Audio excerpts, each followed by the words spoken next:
It's the Opperman Report. And now, here is investigator Ed Opperman. Okay, welcome to the Opperman Report. I'm your host, private investigator Ed Opperman. You can find me at Opperman Investigations and Digital Forensic Consulting. You can just email me directly at oppermaninvestigations@gmail.com. If you like our show, be sure and check out our Patreon. We're putting up about 8 hours of new content on Patreon each month, as well as the ad-free content. We put up the content you hear right now with the ads cut out. And also, I put up a lot of free stuff on Patreon, too, so you want to check that out as often as you can. Our archives are always free. You can go to Spreaker.com. You can sign up there for free, get an email notification anytime we put up new content, and there's a chat room where you can chat with other listeners. We are joined today by BZ Douglas. Now, BZ Douglas is a podcaster. It's a BZ Listening. You can find it on all the podcast platforms. And we're talking about a documentary series called State of Injustice. And you can find that at stateofinjustice.com. The first episode is already up, mostly about this gentleman, Mr. Luke Stewart, who was shot up and down, man. And it is a really brutal documentary series, both of these shows that I've seen so far. The next one's going up Friday, 7 p.m. at Friday on the 12th. And they're going to have also a panel discussion with some of the participants, and an attorney will be there. Mr. BZ Douglas, because I was watching that first episode early this morning, and it's the same story every time. What would they have arrested that guy for? There was nothing to arrest him for, but they can shoot him down and kill him. You had this story fall into my lap that I tried to shepherd to several journalists I know, and they were all too busy, but they all said, yeah, you've really got something. And at some point, one or more of them said, you've got everything, you should just do it. You should just write the story. So I went forward with it, and that's how I first connected with Black Lives Matter Cleveland, who's the executive producer on this series, who really set it into motion. And because my first story was busting this grifter who was pretending to be to have a relationship with Tamir Rice's mother, Samaria Rice, so that he could throw this party actually in the park where Tamir was killed. And she was not happy about that. So I spoke to her, and then I spoke to BLM because they had very recently, I believe, posted about vetting your organizers, and that a lot of shady people are stepping up to take the spotlight, take away money and time from credible organizers. And so I shined a light on them at the end of my story to just really give people a positive takeaway from calling out somebody who was not on the up and up. And anyway, so that was my first story, and it really got its hooks in me as far as wanting to pursue journalism. And with the pandemic and the Trump not knowing what was going to happen with that and so many things, it really felt like it's bucket list time. And so I decided to just take the leap and do it. We were talking before the show a bit about I had wet my beak in journalism in New York, working with a small team of poll workers, activists, and investigators looking into the 2016 primary election. You can still see the results of our work at NY Election Justice. Our group was called New York Election Justice. And ever since then, I always sort of was like, I would really like to do that more, because my first career was accidental. I just fell into a job doing HTML back in 2000 and decided, the internet's probably going to be a thing. Well, you gambled on it and you were right. Yeah. So I and honestly, just to wrap up, button up who I am, this has really led to a lot of dreams coming true. This project, especially a culmination of that, because, as I said, I fell into doing what I was doing my first career in the advertising world, and I was working on corporate accounts all the worst banks, Citibank, banks, and working on P&G products and all this awful stuff, and GE. But I was accruing all these skills, learning how to build websites, learning about high-level branding, graphic design, and motion design, and all this stuff. And I hoped that one day I would extricate myself from the corporate world I found myself in, because I was radicalized as far as I'm very, I'm an anarchist, and I was very much radicalized by Occupy Wall Street, being being in New York when that happened. And so finding myself as a radicalized person in corporate America was very vexing for my soul. And so I'm very happy to have extricated myself from that and applying all the skills I've learned over the years in corporate and advertising world towards something meaningful like this project here. Yeah, I'd say try being a radical in AM radio. You're very welcoming. So it's not a healthy environment. But, it's funny you mentioned how you ran across, I guess you call it a fraudster with Tamir Rice. We had the same situation here. I moved down to Florida 1 year ago. It's very active with BLM in Vegas, And when we moved down here, we tried to get plugged in with the local socialists and the local BLM folks, and to do interviews, because I can promote that stuff. Mm-hmm. I'm on local stations down there all over the place, and we ran across a fraud too. This guy, and he was real shady. He had a Facebook page, but real shady. Like, give me his phone number. He went and talked on the phone, and then they said this whole thing. This guy's just raising money. All they're talking about is raising money. The whole thing was a scam. I'll tell you, it's a wild thing, like how I even came to that story. I was reading a Reddit thread on, I think, the Chapo Trap House subreddit, the lefty podcast Chapo Trap House, and someone was writing a detailed account of this guy that they believed was law enforcement posing as an organizer and getting other people, and he filmed it, confronted them, had this documented account, and I was just like, wow, this is wild. And I ended up direct messaging him and talking to him, but someone else on that thread commented about the shady person in Cleveland. And so then I read that, followed up with and DM'd. By the way, I want to give that person a shout out without naming them. That was one of the people I told this morning. I was like, hey, I'm jumping on an interview with Ed Opperman. He was on TrueAnon, which I know he listens to. And he said, shut up. I'm one of Ed's patrons. Oh, yeah. That's good. One of my two patrons are there. Great. Yeah. Hey, okay. You're beating me. What? We just started that Patreon, and it was from Brace Spelden, who taught us how to do it and put together a little team for me to put the Patreon together. And then he brought me back on the show to promote it. So the whole thing is due to TrueAnon. Oh, that's excellent. Yeah, I love them. But anyway, yeah. So and the shady organizer thing, just like I said, that I thought was going to be my beat, because before I was even digging into the Cleveland guy, I was watching a protest of a live stream in Akron that a friend was covering, and I just got all sorts of the hairs on my back of my neck went up for a lot of different reasons, parallels to other things I was seeing with the shady operators elsewhere. And I dug into these guys just from afar, armchair, and I tried to shop it all to the local alt there and kind of got the cold shoulder. A few weeks later, they wrote a big profile piece about the dude I was digging into, Sean Mansfield. And so, yeah, that was validating, if not frustrating. But then what I ended up just doing was sticking close to, after that first story, I was like, well, what do I do now? And it was in the midst, the heat of all the protests that were just rolling at that point. I was like, well, I'm just going to show up and cover things. And that was how it was, at the end of covering a rally where BLM co-founder Kareem Henton was speaking, that I had heard from another friend of mine that he was looking for someone to shoot a video about this story of someone named Luke Stewart. And so I asked him about that, and he said, yeah, actually, we had someone in mind. They fell through. They couldn't do it. So that's when I contacted a good friend of mine and a neighbor who serendipitously fell into my circle a couple of years ago, Roger Hill, and asked him, do you want to help me with this? And we thought we were just going to go into it shooting an interview with Luke's sister, his the family's attorney, and a community leader who actually ran for mayor in the city of Euclid, and just put together a little piece that helps that the family could hold up and shine a little bit of fresh light on the case.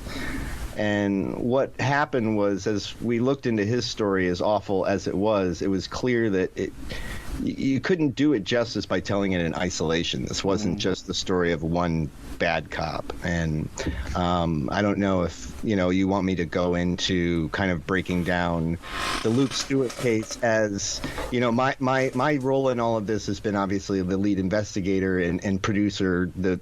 I never always wondered what that term was, but now I get it. I just sort of nebulously bring things together.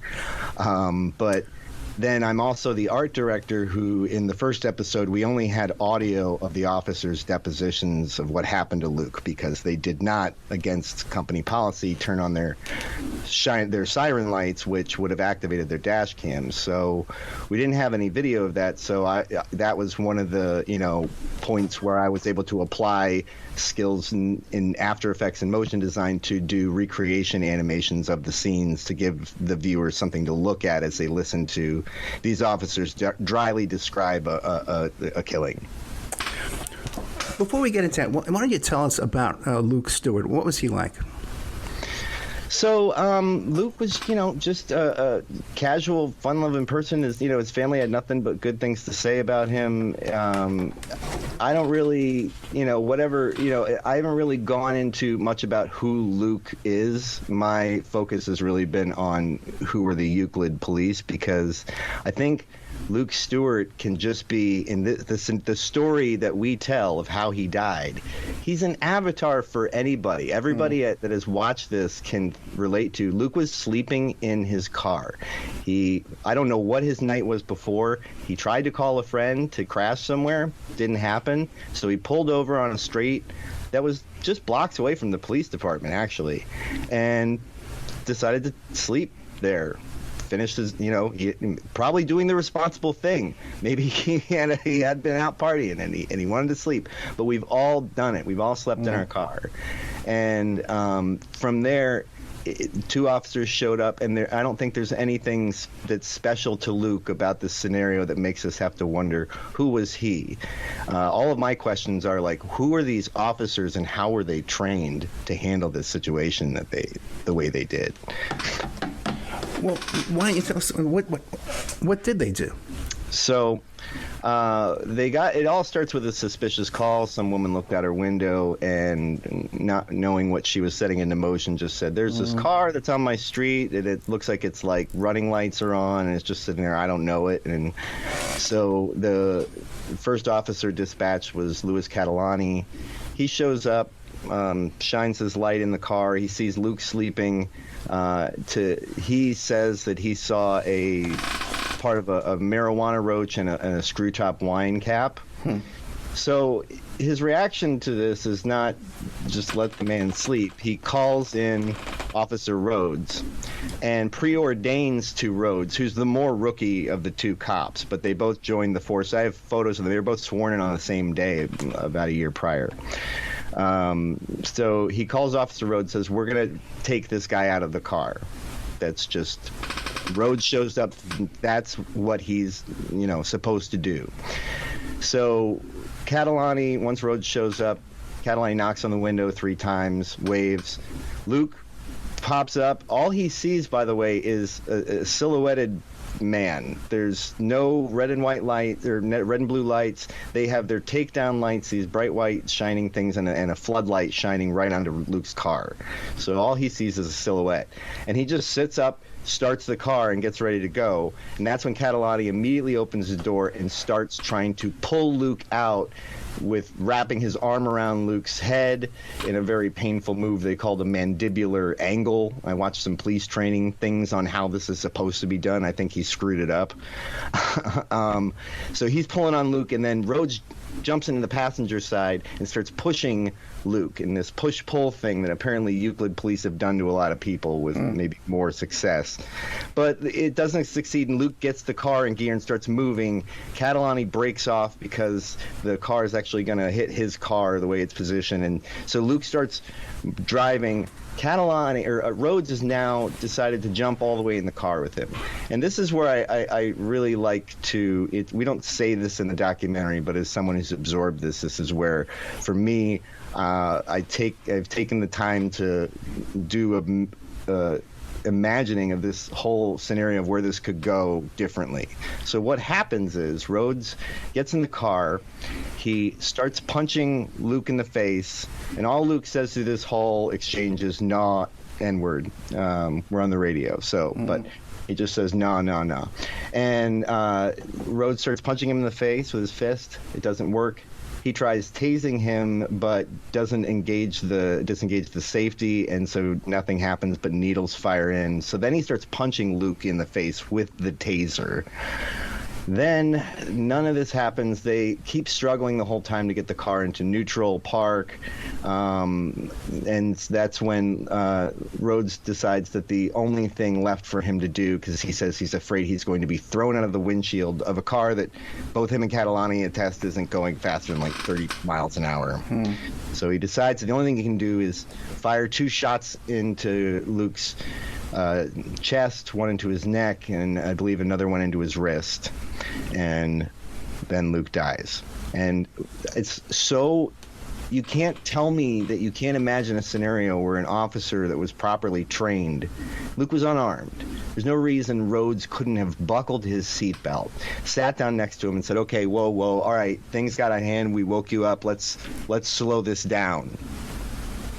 You know? Well, you can also put your foot over and hit the brake, you know? There's a lot of things you can do. You can pull the keys out. If you want someone to stop the car, you're worried that they're driving erratically. I don't think tasing them while their foot's on the gas is a good idea. That's so true.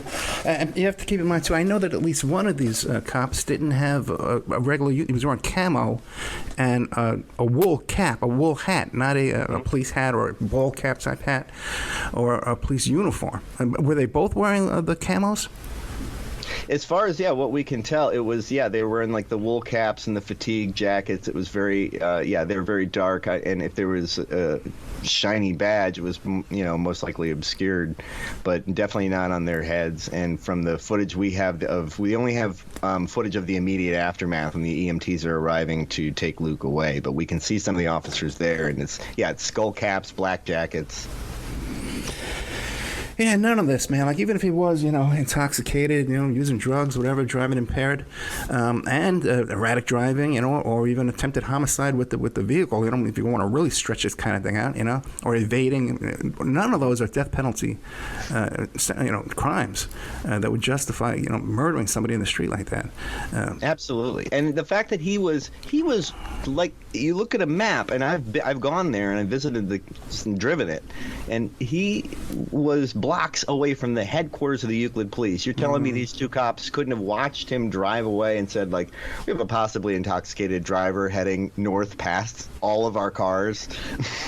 Yeah, plus by that time, I'm sure they had his plate number. They'd ran him from warrants and everything by then, Yeah, exactly. Well, I think it came back to, like, it was some situation where the car belonged to someone else, but Gotcha. they knew it wasn't Luke, but it wasn't reported stolen. The ownership was cloudy. But that was no reason to be suspicious of Luke. And like I said, so we look at this case alone, and it's disturbing on its face. But then, and this is where Landscape 2 pulls back focus to show the landscape of brutality that is Euclid, because Luke Stewart was bookended by a case that bubbled up to go viral months after with Richard Hubbard III, who was beaten viciously after an innocuous traffic stop that should not have happened. And then before that, we had Lamar Wright, who was tased for pulling into a driveway of a house that police had just deemed was suspicious, and without provocation they rushed up, and he tried to say, they're like, get out, get your hands out, and he's like, okay, but I have and before he could finish the sentence, they tase him. The end of that sentence was, I have a colostomy bag. Oh my God. Recovering from surgery. His case was actually, it was just settled just out of, I think, the court fatigue he would have had to go through with COVID in the civil case. But it's amazing that he didn't suffer any life-threatening injuries, Lamar Wright, and he walked away with a $475,000 settlement because of how just atrocious that whole stop was. And being so, they brought forth so much more evidence at that point from stories like Luke Stewart and Richard Hubbard, and I can go into so much of the whole background of Euclid that we're going to try and shine a light on with the remaining parts of this series. Now, I'm sure Euclid, Ohio isn't a big city, right? No. All right, so they can't really afford to be paying out $500,000 settlements every week or every month, on these cases. And if you look, this journalist in New York is doing a great job pulling up all these the police reports on these cops settling cases on Staten Island and the Bronx, Manhattan, and they had got these letters from the DA's office saying, "Hey, we can't use this cop as a witness because there were 3 incidents where we had to settle lawsuits for this cop, $60,000 a pop, 3 incidents in one cop, and no consequences whatsoever." So. People don't realize how much we're doling out here in tax money to cover up this stuff. You hear about some of these cases, but a lot of them we don't hear about. That is another astounding thing with Euclid of the problematic officers they protect. I mean, the first one is Matthew Rhodes, who was we have footage of him getting a commendation just a few months after killing Luke Stewart, and this was at a city council meeting where his family had attended in one of their desperate bids because they were still trying to be like, "Will you talk to us?" So they were showing up at city council meetings to be like, "Will you please finally engage with us?" And that was the meeting where they were giving commendations to Rhodes and Catalani. But then the more egregious case is Michael Amiot. And when I started also digging into this beat, a lot of people who were, in the if you're into podcasts at all, you maybe were probably brought into podcasts by the Serial podcast, that big one that hit. And they did their season 3 all about the Cuyahoga County Courthouse here, which is where Cleveland resides. And Euclid came up several times, specifically Michael Amiot, who we feature in episode 2, who was the police officer who beat Richard Hubbard. Not long after, he was in the news for just roughhousing a 16-year-old girl in a library because she was mouthing off. Oh, that was the same cop. Yeah, that was the same cop. Oh, okay, and I wasn't clear about that, but you got to see this. Mr. Hubbard did stop at a stop sign, but you have to stop prior to some white line. I've never even heard of that. I just learned myself. It's a stop bar infraction, which they were told let those go.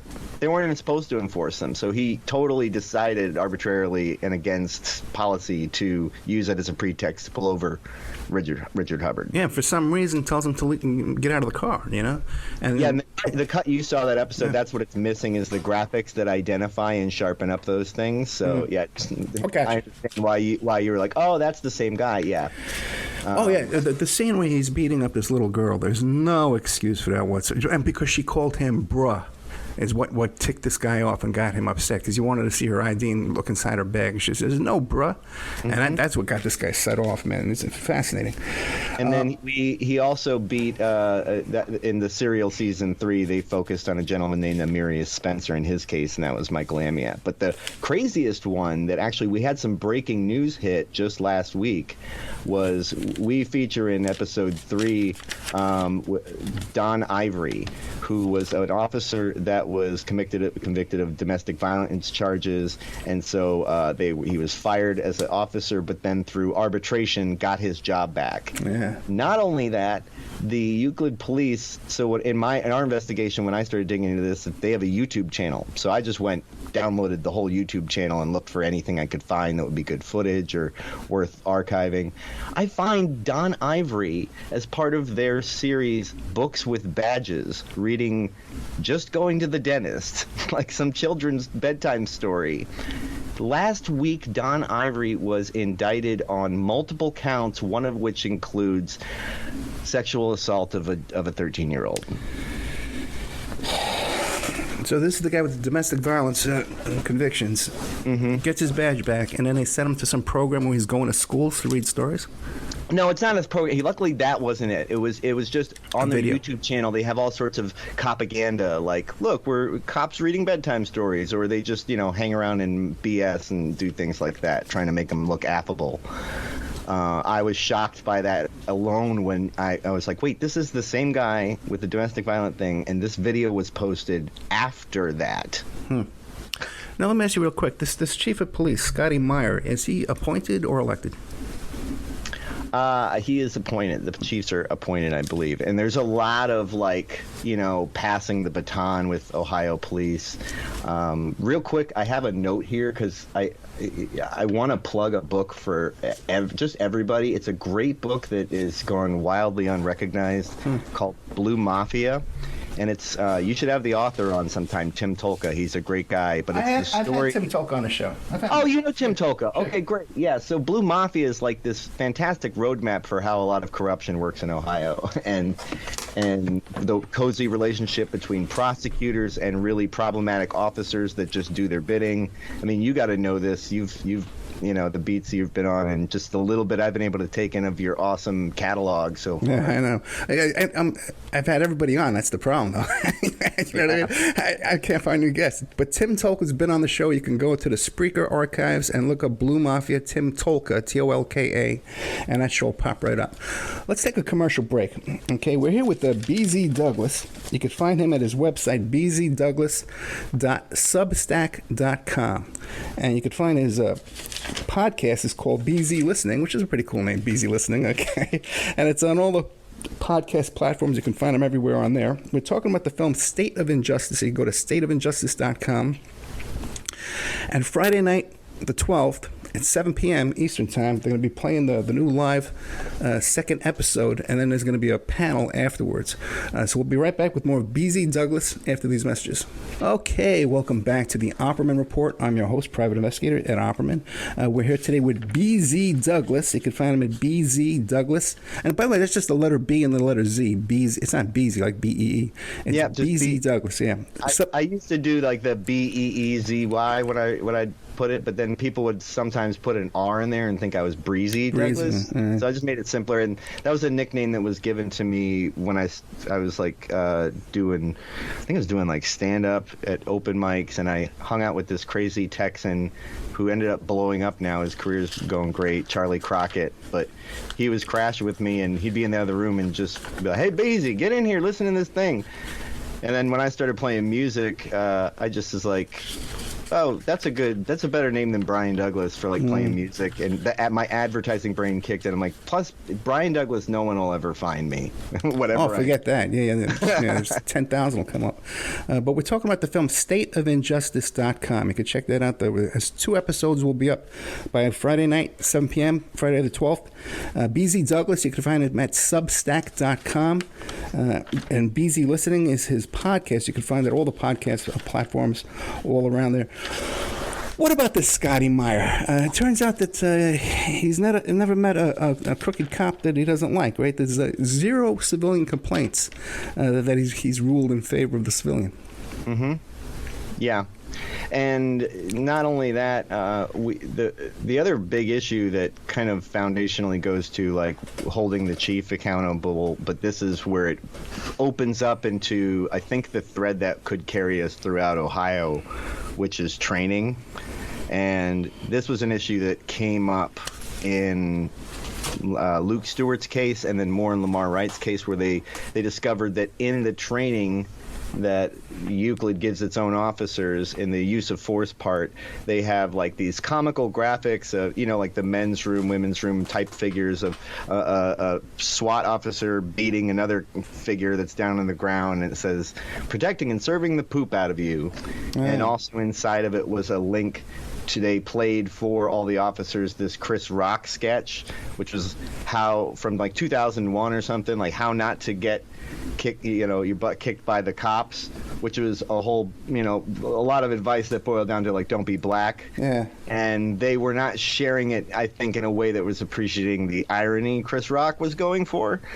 We actually tried to reach out to Chris Rock to find out if he had any comment, like, how do you feel about your training being used, your video used in the police training this way? So that was uncovered by the time we walked into this case. But then we discovered that they also had, in their annual reports, I noticed a line item for the bulletproof mindset, or the bulletproof mind. I don't know have you ever heard of the work of David Grossman? Not sure. So he is this self-proclaimed, I guess he created a field called Killology. And so if you look up Lieutenant Dave Grossman, Killology, there's some fantastic short films that'll give you a nice little taste of what his training seminar is. I have watched the entire 3-hour thing in multiple incarnations, one that he gave in 2015, and then another one he gave recently via like Zoom at some law enforcement conference. And what he, basically does is first the arc of his thing is that he spends the beginning of it priming up his audience, which can, and I don't think this presentation changes whether he's talking to cops or military personnel, priming them to be afraid of the world and how dangerous all the world is, and that we need more people armed, and then priming them to understand that their violent tendencies are a gift. And if you've heard any of the rhetoric that comes out of a lot of law enforcement about being a sheepdog, that all stems back to Grossman. And he also had a big hand in propagating a lot of myths about like violent video games and things like that. But so we found his training in the Euclid seminar, and like I said, all it does is prime officers to be afraid and ready for battle. It's the warrior mindset is really what it instills. And so what we have with Euclid is all this bad training they are taking, but also something that is on the chief is all of the good training that they aren't taking. And this is where Richard Hubbard's investigating him led us to a connection with this woman here in Cleveland who's probably be a great guest for you too. She's she was a forensic accountant, and then she does a lot of great legal research. Her name's Mariah Crenshaw, and she has basically been tracking Ohio officer training and holding it up against this legal code that mandates that they are supposed to take 24 hours of what's called continued professional training. And these are the training programs that aren't like how to do street tactics and SWAT and all the fire training and things like that. This is the training that's how to deal with someone having a mental health crisis, how to, victim or survivor-centric approaches to investigations or de-escalation, all that stuff. And what she's uncovered is that there are departments all over the place and officers all over the place who have skirted around this 24 hours that they're supposed to have. Their chiefs just say they took it, but they don't take it, or they will try and say that, oh, well, they took this online class we found that's 5 minutes long, and they get credit for an hour. So that is something that we discovered in Euclid. There's, like I said, all this bad training they are taking and all this good training they aren't taking that is going to really be a through line throughout Ohio. Yeah, I know. It's amazing because so often people say, well, we need more training, but that is the company's policy. That's that department's policy. They followed policy. Their policy is to brutalize people and to handcuff people that can't breathe or lying out on the ground. The Eric Garner case, when a guy's lying on the ground dying, he still got the handcuffs on him, and a supervisor showed up later on. A black woman's supervisor shows up, and she's walking over the body, stepping over him. That is the policy, to let the guy lie there and die. Mm-hmm. Yeah, and I think that's where the defund the police movement, which is, that's the rhetoric I hear a lot in a lot of circles, and it's hard for some people to wrap their minds around, like, oh, what if we don't get rid of the police? It's like, well, then just think of it as transforming the police, because it's like that's what we need to do. Is there shouldn't be people that are sent out to handle these situations that are always just trained to kill and be ready to kill, and that's not the job all the time, honestly. Yeah, we definitely don't need guys with guns showing up to every incident, even traffic stuff, all kind of crazy stuff that they show up with guns, just for no need. But on top of that, we do need real services, people, in the community. You need mental health, coverage. So many times I was talking about for a whole year. That they in Las Vegas, they arrest you, declare you incompetent. Put you on meds in the psych institute over there, and then just dump you out right back there into the street, without your meds. Now, it's a revolving door. So what's going to be coming up on the next episodes? How many episodes will there be, Tim? So for this pilot season, and it's going to be 4 episodes. The first 2 will be released before. And one thing I haven't mentioned that I guess is probably important if I'm coming on to plug things.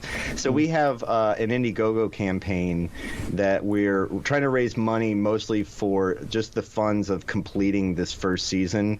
And I've really donated all of my time to this as a researcher, because I'm looking at this. I'm approaching journalism as a learning by doing. So this is like I'm putting myself through school with a lot of this work, but we're more sort of like, these are the hours it takes to do editing and post-production, which is really, really time-consuming, and that is closer to where I'm a professional. It certainly is where Roger is a professional.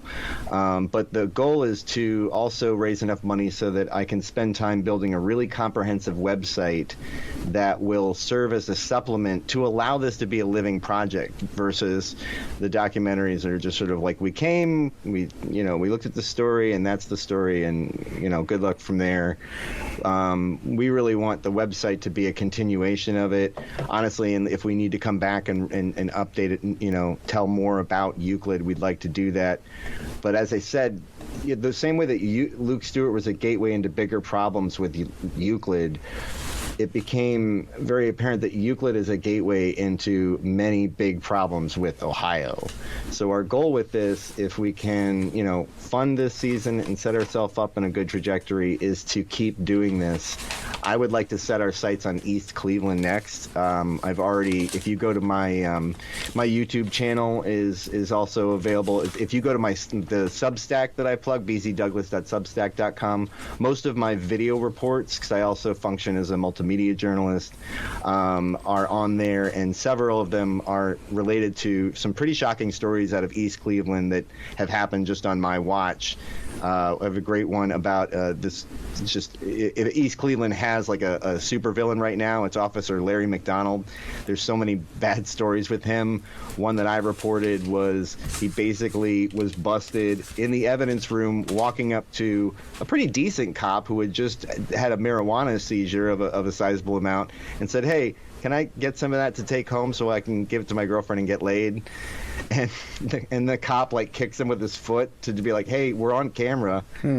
And that sprawls into a whole, the story of not just Larry McDonald's problematic, but then the officer who decides to investigate it or they assign to investigate it for East Cleveland has his own problematic history going back to, bad complete lack of training, leaving the department to go work for Blackwater for a solid decade. That's not illegal, but it's always troubling when I hear that. It's very common, and actually Blackwater, when they want to recruit cops, they want cops that have troubled backgrounds, like with DUIs and domestic violence and stuff, or guys that were kicked off the cops. Those are the kind of people they look for. It's funny you should say that, because the Blackwater cop peppered into the story, showing his background, he got busted by a nearby neighboring police department. They came up, there was a car parked on the street, and it was this officer in the car, passed out. And this is so analogous to Luke Stewart. He's passed out. The police walk up, they shine a light on him. What does this officer do? He starts the car and is so sorry. That's okay. He's so out of it that he revs the engine, tries to get away. They break the glass and get him to stop without killing him, and then find out that he is on the East Cleveland SWAT team, and there's fantastic video of him leaning over and slumping in the interrogation room of this other police department and being like, "Well, you guys see, when you come over the bridge, you'll see." And come over the bridge, you're going to see what? He's like, "I'm not saying," he keeps dancing around it. At one point he says, "I hope there's cameras on this." Yeah, so East Cleveland, but like I said, there's problems all over Ohio that what I really hope we can do with this is, as we paint a composite of Euclid and establish, look at all of these problems that are just department wide, they're vexing and they're stonewalling the community, and then show another city where the same thing is happening, and another city, and start to establish patterns and build a composite of the state. I couldn't think of a better long-term project to have fallen into, and I really hope to be able to do it for a while. Yeah, I think if more people were aware of this, but they only see the propaganda, if more people were aware, and if more people put their shoes in the defendant, because you're much more likely to wind up at that defense table as a defendant facing charges, rather than the cops ever arresting anybody on your behalf, someone who harmed you. Again, if you don't believe me, just try calling a cop and tell them something happened to you and say, nobody cares. They don't do nothing. I really hope more people, like I said, take the time to allow themselves to consider how difficult it is to imagine a different scenario when you hear of a tragedy. Because like I said, it was very easy for me to imagine another scenario of Luke Stewart when I dwelled deeply upon how it went down. And I would say it's equally easy for me to dwell upon this much more well-known story of Tamir Rice and say, hey, if your officers had not driven up to within 3 feet of the kid, skidding into place, so that when you hop out of the car, you're, 6 feet from him and have 3 seconds to decide if that's a real gun or not in his pocket. There was a better way to approach that situation, and you can't tell me otherwise. Yeah, but it's interesting, too, because the lawyer in the video was saying, they're talking about the rules of engagement, civilian police versus when he's in a combat zone in a foreign country. Yeah, they're much more strict as far as when you are allowed to actually shoot somebody when you are in a war zone than the rules that are over here.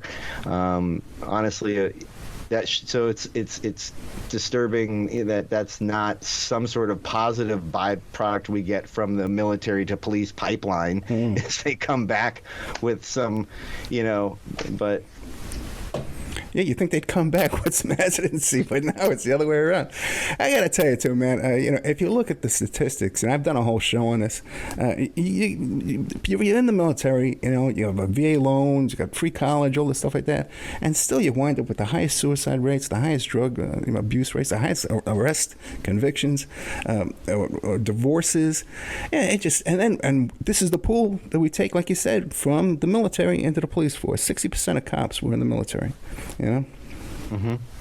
I know that's what troubled me a lot in my, as I came to political consciousness, or shortly after, 9/11, I realized I don't know anything that's going on, and that's when I started paying attention to everything. And as I was getting more and more disturbed by the Iraq War going on, and then when the stories came out of like Abu Ghraib and how our soldiers were committing torture and just learning how to dehumanize people, and then learning about how many of them were coming back here. And there's such a connection that I don't think it's talked about enough with that.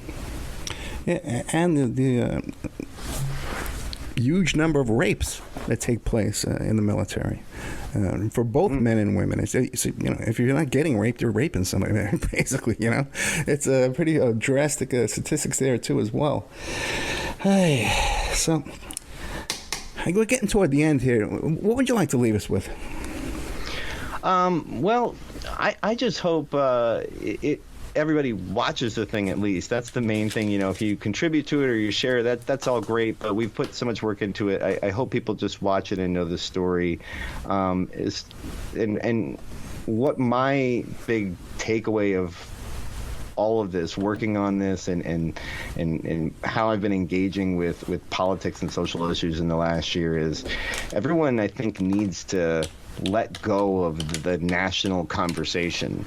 Stop getting so wrapped up in people's takes about people's takes and the top, because what I'm seeing is how much happens at this ground level of your city council and your law director and the prosecutor getting away with things because nobody knows their name and nobody's paying attention.